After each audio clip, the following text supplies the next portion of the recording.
Attorney Christine, good morning. Are you ready na, ma'am? Yes. Hi, ma'am. Chair, would just like to correct, hindi ka Attorney Lorna ininjan, baka ginost ka. Kasi hindi ka sinagot eh. Pero hindi ka ininjan, wala namang pinag-usapan date pa eh. Inignore. Ghost na nga eh. Ghost na yung bago ngayon. Hindi na, ghost na yung bago. Ghosting. The Sergeant at Arms is directed to make a proclamation. All persons are commanded to keep silent under pain of penalty while the impeachment court is in session for the trial of Vice President Sara Zimmerman Duterte. The impeachment trial of Vice President Sara Zimmerman Duterte is hereby called to order.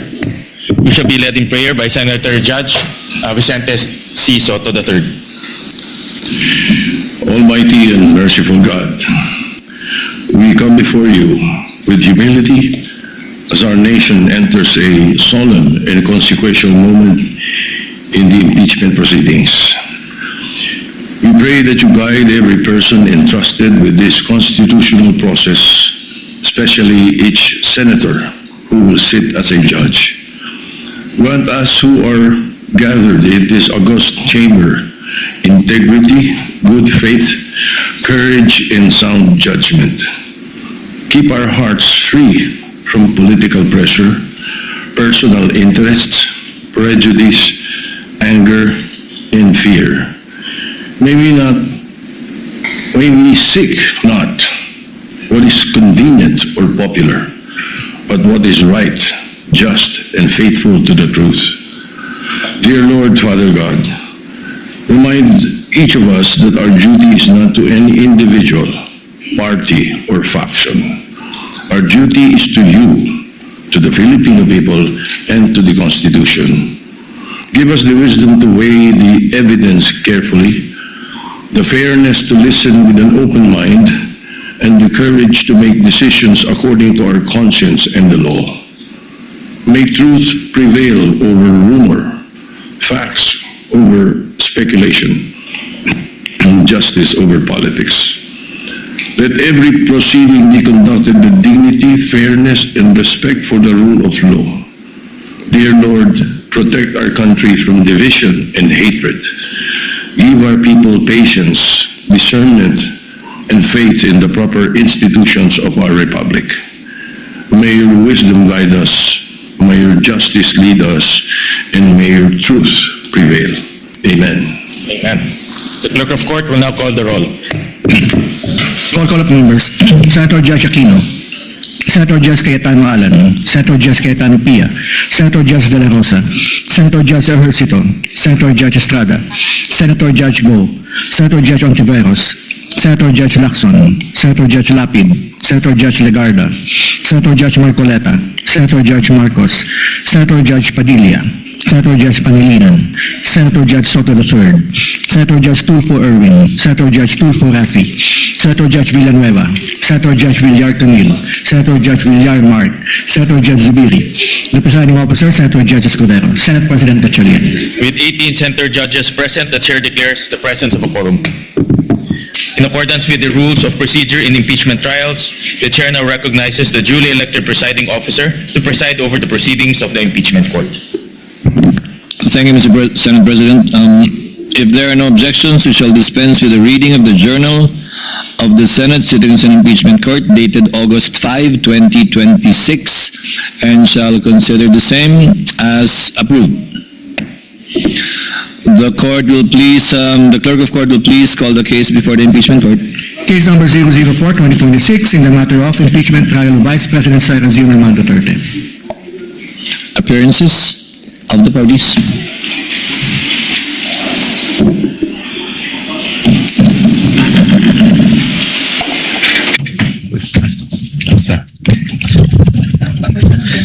Same appearance for the prosecution, Your Honor. We are ready.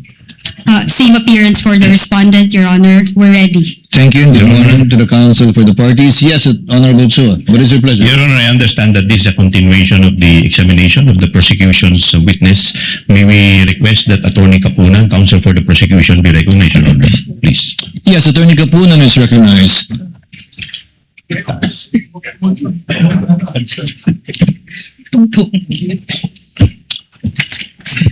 Attorney Lorna and Attorney Christine, I understand that the parties were not able to meet during the two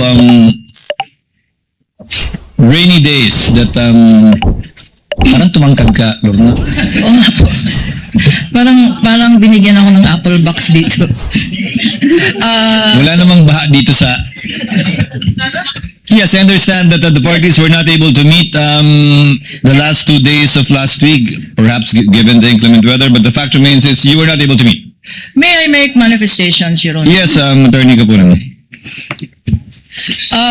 First of all, Your Honor, this honorable court and presiding officer will note that when we broke off last Wednesday, it was very clear that prosecution through this representation made a motion, in fact modified the motion, that we be allowed to present the documents, 4,492 documents, before the honorable clerk of court. And for purposes of comparison, Your Honor, and this honorable presiding judge will recall that it did issue a directive to the parties to make themselves available on Thursday and Friday of last week, just mutually agreeing on a common time, Your Honor. Also, the clerk of court was directed to make themselves available either on Tuesday or Friday or both days, subject to a time agreed upon by both counsels for the petitioner and the respondent. Ito po ang nangyari, na-indyan po kami. Why do I say that? Wednesday, we made a text message, and I have the text messages here. When do we meet? Tomorrow or Friday? Wala pong sagot nung Wednesday. On Thursday, we waited the whole day. Kailan tayo mag-meet? Thursday na ngayon.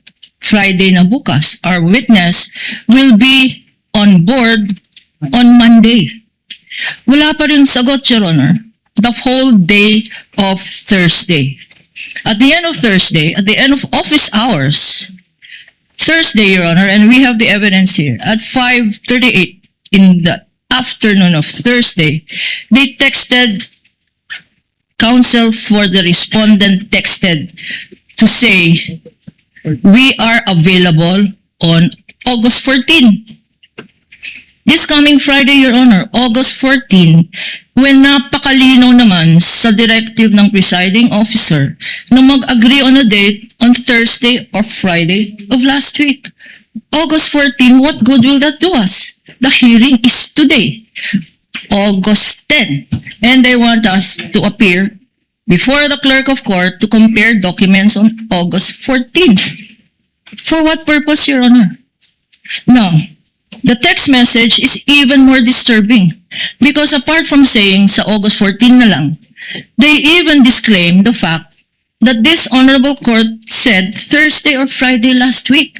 Wala naman daw sinabi ang presiding officer except to set a time, date, and time mutually agreed upon by the parties. That is bad faith, Your Honor, because sinabi ng presiding officer ang specific dates, Thursday or Friday last week. Wala daw sinabi ang presiding officer. And the presiding officer will recall that you left it to the parties, Your Honor, to agree on the time but not on the dates. Now we are told August 14. The clerk of court over the weekend also was waiting for notice from both parties. And we got a call from the clerk of court saying, walang sinabi sa amin except August 14. In a last attempt, Your Honor, in a last attempt for them, for counsels, for the respondent, this morning, as late as this morning, we approached them to say, we have 1 hour to go, let's start. And they said, again, they refused. They refused, no need daw. Kasi pakitahan na lang ng summaries, etc. No need, Your Honor. Let me just say, Your Honor, that this attitude of the respondent is not new. We had the same attitude pre-trial pa lang. Ayaw na mag-stipulate. Why? Because daw, hindi faithful reproduction. Yung kopya nila, tsaka yung kopya namin. Bakit hindi faithful reproduction? Because ang pinag-awayan, presiding officer, Your Honors, isa lang ang pinag-awayan, covering page. covering page ng 4,492 documents na yan, ang pinag-awayan covering page. And that's why they did not want to stipulate. So, Your Honors, if I may, we will necessarily have to go over very briefly this witness, briefly glossing over the documents and identifying her summary, her tabulation, pursuant to the presiding officer's suggestion. And we are invoking as well Rule 130, Section 7, and Section 3C on summaries and tabulations. We will do that, Your Honor. But, I have a question, Counsel. Before I recognize Attorney Christine, Attorney Lorna, Attorney Wamil had a table and summary for the ARs for December 21 to 31, 2022, which was turned over to Ms. Eileen, so she can testify on that as well, given that it's official records. My question is, does she have a tabulation and or summary? Because apparently, Attorney Wamil did not, dahil hindi na rin niya inabutan yun, ayon sa kanya, di ba? Yes, May sir. tabulation at summary ba si Ms. Eileen ng first to third quarter of 2023 ng OVP at DepEd confidential funds? Yes, Your Honor, our witness, Ma'am Silene Wade Del Campo, does have a similar summary of all of the acknowledgement receipts, Your Honor. Again, to clarify, covering the first to the third quarters The of first- 2023 of both DepEd and OVP. Yes, Your Honor. For the first quarter of the OVP, the second quarter, and the third quarter, Your Honor, that totals 1,823 acknowledgement receipts. How many? She has- 1,000? For the first quarter of February 6, March 29, 2023, covering 519 documents, our witness has a tabulation, Your Honor, a summary. Second quarter of OVP? For the second quarter, which is the period April 25 to June 30, 2023, covering 530 acknowledgement receipts, Your Honor, our witness also will be presenting a tabulation or a summary. And for the third quarter of the Office of the Vice President, our witness will be presenting a tabulation for the periods July 14, September 30, 2023, covering 774 documents, Your Honor, totaling 1,823. And she will confirm as well the tabulation made for the December 2022, 21 to 31, 22 tabulation of Attorney Wamil, consisting of 845 documents. So for the Office of the Vice President, this witness will be presenting and identifying 2,668 acknowledgement receipts. Likewise, Your Honor, if I may continue. Counsel me, for the DepEd? For the DepEd, Your Honor, for the first quarter, covering the period February 20 to March 30, 2023, our witness has a tabulation of 561 acknowledgement receipts. For the second quarter, covering the period April 25 to June 30, 2023, our witness has a tabulation of 619 acknowledgement receipts. And for the third quarter of the DepEd, covering the period July 14 to September 30, 2023, our witness will be identifying and as well the tabulation of 644 acknowledgement receipts, or for the DepEd, a total of 1,824 documents, which will bring us to 2,668 for the Office of the Vice President, 1,824 for the DepEd, totaling 4,492 documents, which counsel for the respondent refused, Your Honor, to stipulate on. We are now therefore constrained to present this witness and the tabulations before this honorable. She can testify based on the tabulation that she has, again, in accordance with the ruling of the chair, citing Rule 130, Section 3C, in relation to Section 7, which is an exception to the original document rule. Your comment, Attorney Christine, before yes, we Your Honor. proceed? Just one more manifestation, Your Honor. With the kind indulgence In of Attorney addition to Christine? these tabulations, Your Honor, we will be presenting, but not identifying, we will be presenting folders containing these acknowledgement receipts so that the witness can flip over them, Your Honor. Just flip over them. And if counsel will say we are not given the opportunity first, they've been given the opportunity. They refused. And the reason being, number one, they don't have enough lawyers now. We heard on an interview that they did not have enough lawyers and could not schedule, could not follow the directive of the presiding officer. 15 lawyers for the defense, for the respondent. They did not have enough lawyers, nor the time to comply with the directive of this honorable presiding officer. Lastly, Your Honor, in any event, Your Honor, there is no denial of due process. They will have the opportunity when all of these documents are presented in a formal offer of evidence. That is their time to compare. That is their time to make their comments. That is their time to raise their objections, Your Honor, when it is formally offered in evidence in due course. Thank you, Your Honor. The chair notes the manifestation of Attorney Lorna and her point with respect to the respondent having the opportunity to comment once formal offer has been made is well taken. Attorney Christine, yes, your comment, ma'am? Your Before we Honor, proceed? yes, Your Honor, please. I would like to thank the good counsel for their willingness to explore or to implement Rule 130, Section 7. At least we have aligned with what we are expected to do before this honorable court. In fact, Your Honor, earlier this morning, I was asked by one of her partners about the comparison. And I actually told her partner, Attorney Lazaro, Attorney, we don't even need to compare the exhibits in order to expedite the proceedings. Because first of all, that's the authenticity of the exhibits is something that the court will have to decide. And the court will only decide on that after the prosecution has already submitted their offer of evidence, and that will be subject to our comment. And there's no need for us to actually compare the exhibits just so we can arrive at a stipulation that this and that are the same.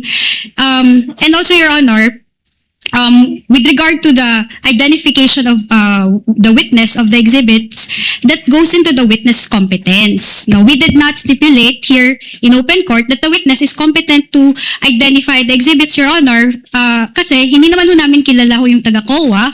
Pangalawa, we don't know the extent of her examination of the documents. Pangatlo, she just assumed the work of Mr. Wamil. So, mahirap naman po sabihin ng kliyente namin, sige, okay na, we payag na kami, she can identify the exhibit, she knows all of those, she has examined all of those. Precisely, that's the duty of the counsel to do in open court. Now, there's Rule 130, Section 7, and for those of you who are litigating before the CTA, you already know this rule, that a witness can testify based on a summary, and that would actually show that he's competent to testify on the exhibits by reason of the summary that she made. And that would attest that she has examined all of the documents that are contained in the summary. That's why yun po yung sinuggest ko sa counsel ng kabila. Sabi ko, we will not even object, attorney, as to how many exhibits you will identify or you will have as samples, kahit 10 per quarter or kahit 100 or kahit wala. Diba? If you check Rule 130, Section 7, hindi naman ho ni-require na isa-isahin ho yun. At hindi ho nire-require, Your Honor, na kailangan ho namin mag-stipulate on the exhibits, on the authenticity, so that they can use Rule 130, Section 7.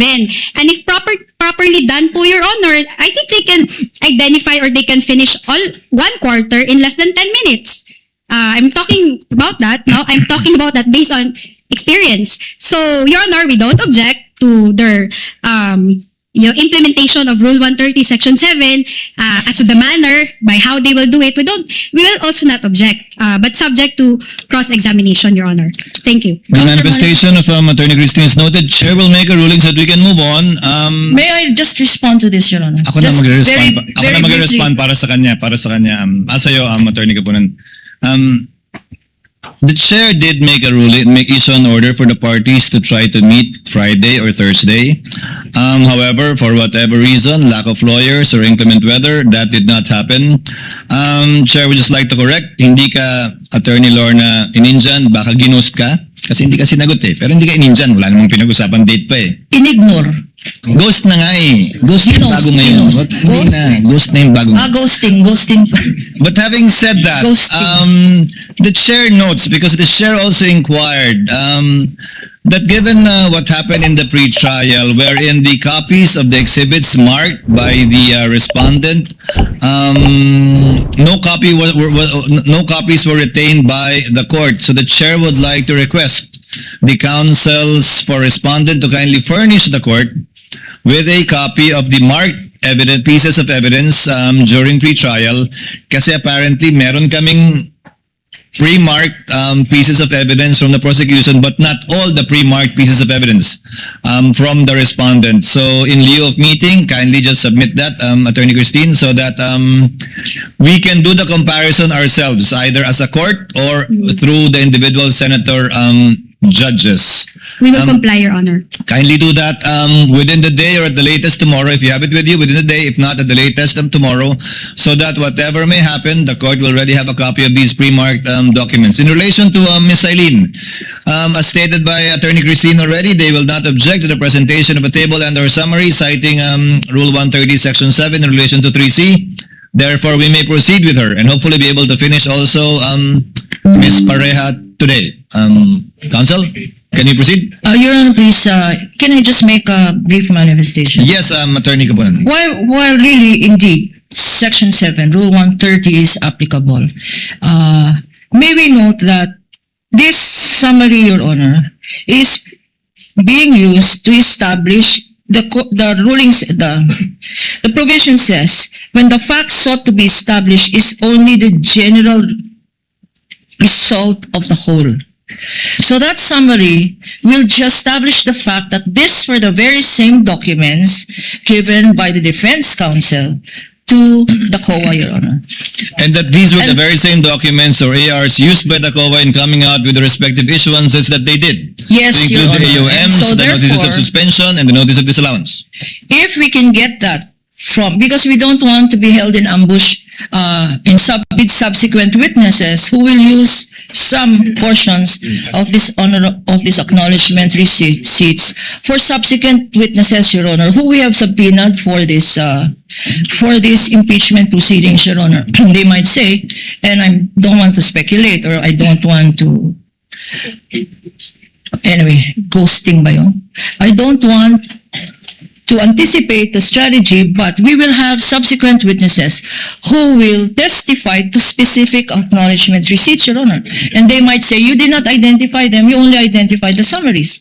So, Your Honor, if we can get a stipulation now from counsel for the defense that when a acknowledgement receipt is presented through another witness, Your Honor, they will not object, because precisely they stipulated that the summary. Counsel, again, let's abbreviate the proceedings. That's always subject to cross. If Subject you to present a cross, document and their copy says otherwise, then they can confront the witness during cross-examination as to the difference of that document. But if not, then I guess they will skip crossing the witness on that point. As an implied admission that indeed the document she based it on or the document she testified on is indeed the same copy as what they do. But by that time, counsel, we will have a copy already of both documents and the court can In make the fact, appropriate ruling at the appropriate time. One last, Your Honor. Yes, Attorney Kapunan. Attorney Lorna. We would have preempted. We would have saved this honorable court considerable time if they just agreed to use their documents. We don't need even this clerk of court, even the presiding officer, even the honorable judges don't need to make comparison. We are amenable to use the defense exhibits, Your Honor. Attorney Because Lorna? these exhibits, Your Honor. Attorney Lorna, the chair considered that too when you made that manifestation. However, as I said, given the fact that we don't have a copy, I guess you don't have a copy too of their exhibits. So they would have to sift through each and every exhibit marked with their own marking to look for, let's say, a particular name in the AR. So once we get the copy, we will furnish you with a copy. And you can use that copy if you wish at the appropriate time as well. So asking for a copy will solve many issues, Attorney Lorna. Attorney Christine, yes, you want to... Quick reply, Your Honor. Actually, it doesn't matter if they will use our own exhibits, Your Honor. It doesn't even make their witness competent. That is why we are here in open court to establish the competence. So kahit pagamitin ho namin yung exhibit namin, kung hindi naman ho competent yung witness nyo to identify those exhibits, it will still be a waste of time. It will be useless. Thank you for that, counsel. Let's now move on. Call your witness, Attorney Kapunan, Attorney Lorna. Clerk of Court is directed to kindly escort or assist Ms. Eileen May Del Ocampo to the witness stand. Your Honor, we'd like to call our witness, Ms. Eileen May L. Del Campo.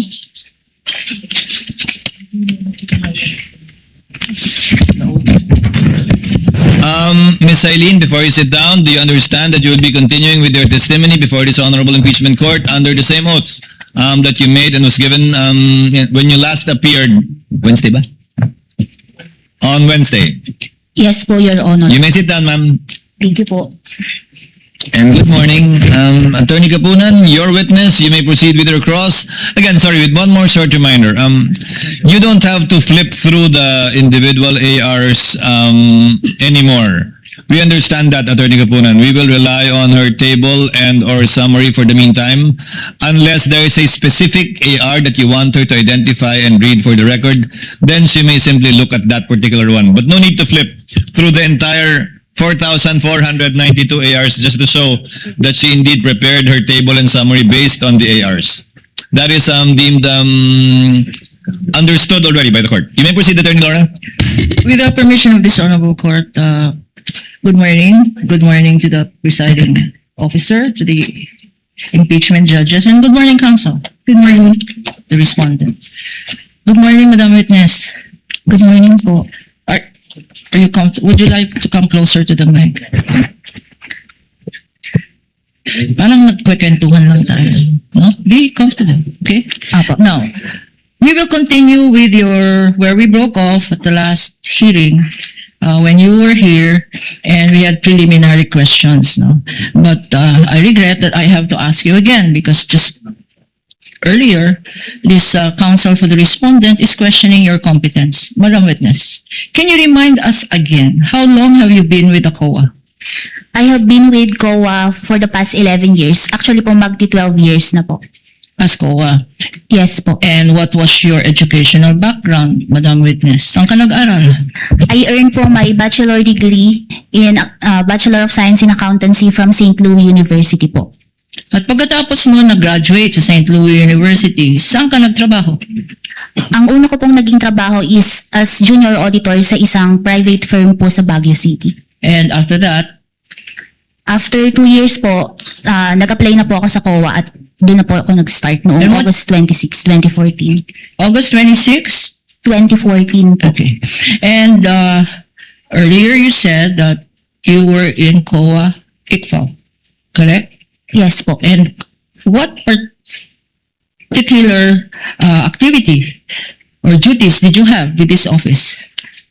Ang mga naging duties ko po sa COA ICFAO is first to conduct post-audit of the liquidation documents of various government agencies sa liquidation po nila sa Intelligence and Confidential Fund, and draft po an audit observation memorandum, notice of suspension or notice of disallowance po as may be warranted under rules and regulations on settlement of accounts. And after pong mag-respond nung agency, ako rin po ang nag-evaluate ng mga responses po sa mga AOM at notice of suspension. So based on your narration, 11 years na ginagawa to, nag-i-issue ng audit, observation, memorandum, notice of suspension, notice of disallowance, at pinag-aaralan rin ang mga response ng mga national agencies na covered ng Confidential and Intelligence Fund. Yes po, tama po. Tell us, Madam Witness, how many of these national agencies, local government units, public officials, have you conducted a post-audit? Yung sa national government agencies po, more than 20 na. Sa local po, madami-dami na rin po, mga more than 50. Sa GOCCs naman po, mga less than 10, mga 5 to 10 po. So more than 20 national agencies, tama? More than 30, 50 local government units? Yes po. And, Mga GOCCs po, mga less than 10. okay.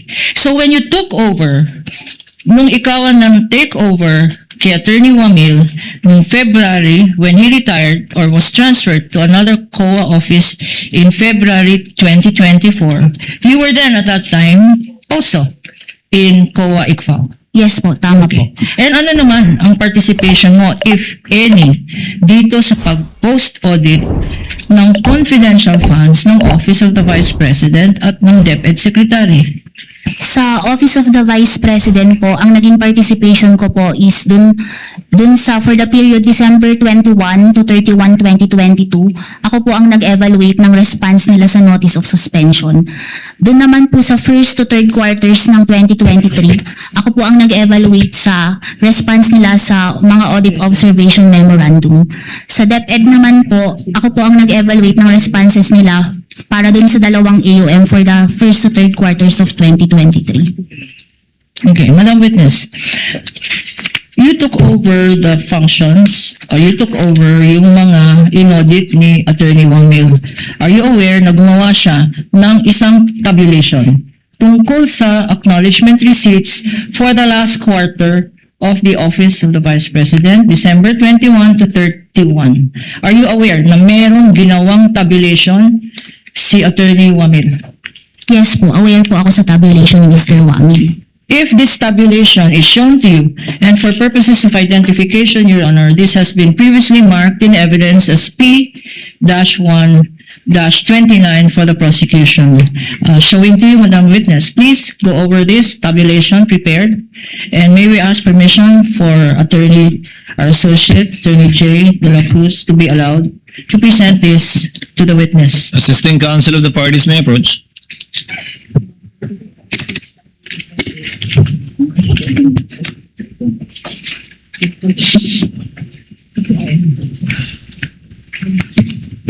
Just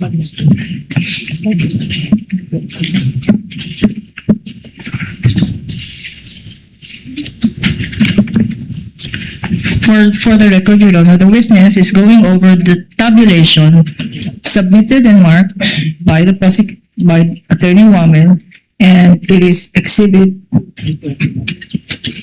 P-1-29. Noted and made part of the records. Do you confirm, Madam Witness, that ito ang tabulation na sinubmit ni Attorney Wamil sa COA ICFAO office na minaana mo sa kanya?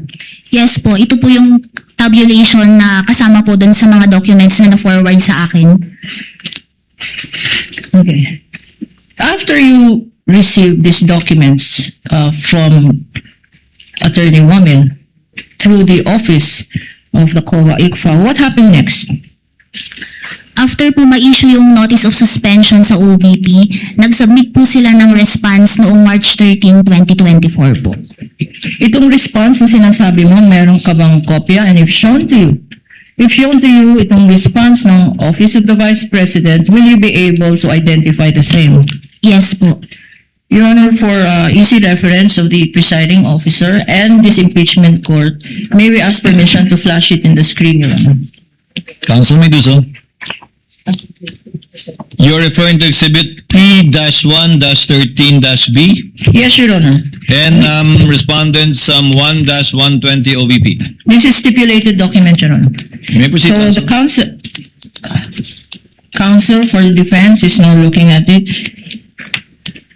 Madam Witness.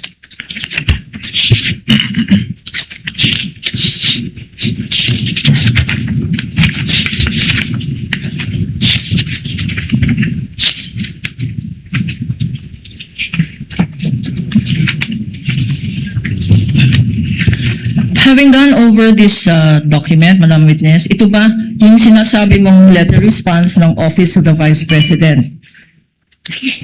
Yes po, ito po yung same copy ng response ng OBP sa notice of suspension.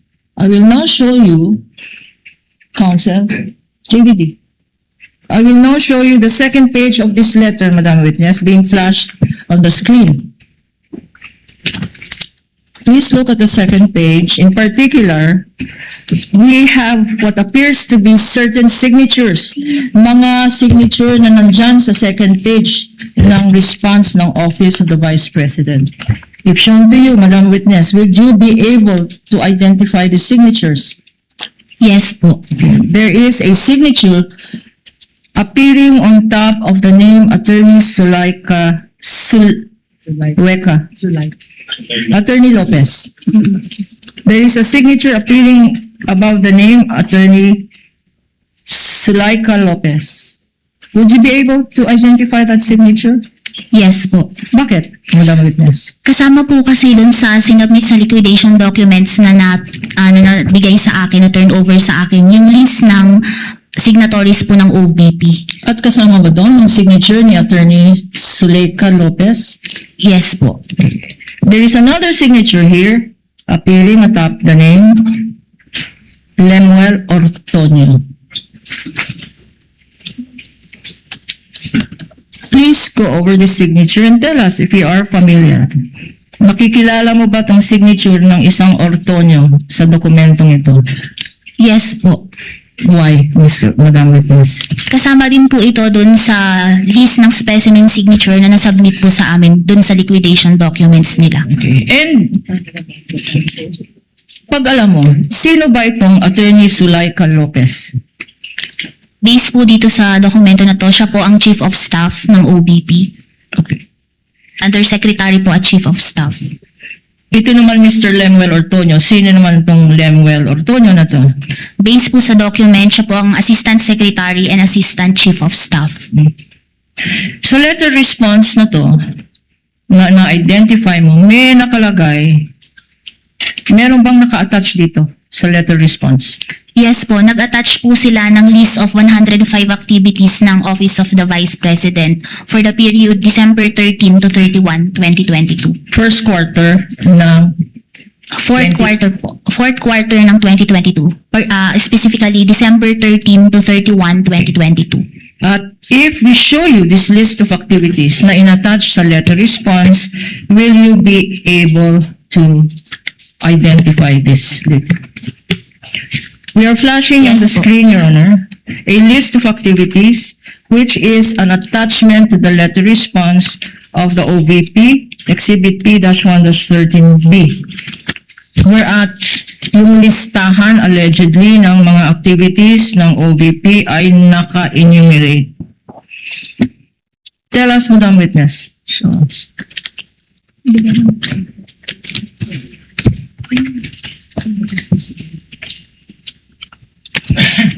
Ano mga kailangan i-submit na dokumento by way of, para explain kung saan ginamit tong tables and chairs, laptop, tsaka anong hinahanap ninyo sa post-audit? Dapat po mapatunayan nila na ito ay binili para po sa confidential operations ng ahensya.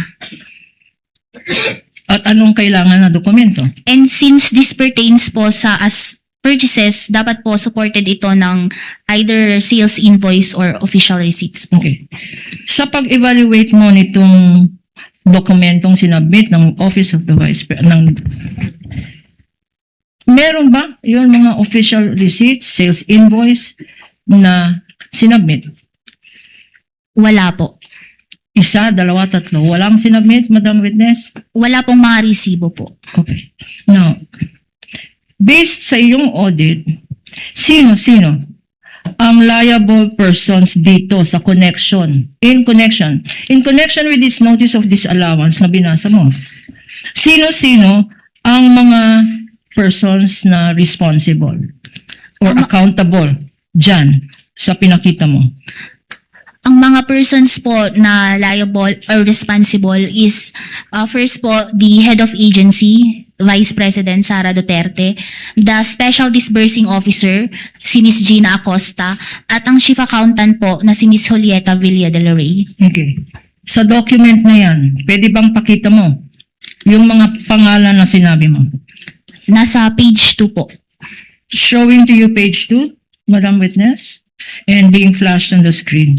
Please tell us if these are the very same persons na sinabi mo na accountable. Yes po. Bakit sila accountable? Unang-una po, yung si Vice President Sara Duterte po, siya po ang nag-approve ng transaction and including the utilization of the cash advance. Saan nakalagay dyan na siya ang nag-approve? Yun pong sa accomplishment report.